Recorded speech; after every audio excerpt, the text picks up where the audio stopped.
Okay, it's the first part of question 4. Strontium metal is used in the manufacture of alloys. Explain why strontium has a higher melting point than barium. And first thing you want to do is not take a guess. You look at the periodic table, these are group 2s.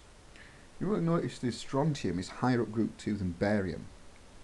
So if we look at the way we'd mark these, because strontium is higher up than barium, what you will find is that the atom, the radius of the atom, and let me just switch to here, for strontium is smaller. So, radius of strontium is smaller. Because of this, because the radius is smaller, what you'll find is that the delocalized electrons are closer together.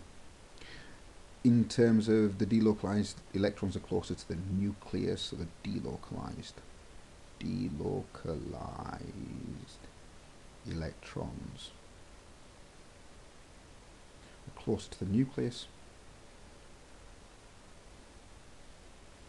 or even the whole atom now is actually an ion. So the electrons are delocalized. You're left with a positive ion. And so the delocalized electrons are closer to the nucleus, and therefore they're held tighter. And because they're held tighter, it's harder to move them away. Because it's harder to move them away from each other, because they're held tighter, you have a higher boiling point for strontium than you do for barium. Okay, that's a very short clip. And what we're going to do now is move on to the rest of question 4c.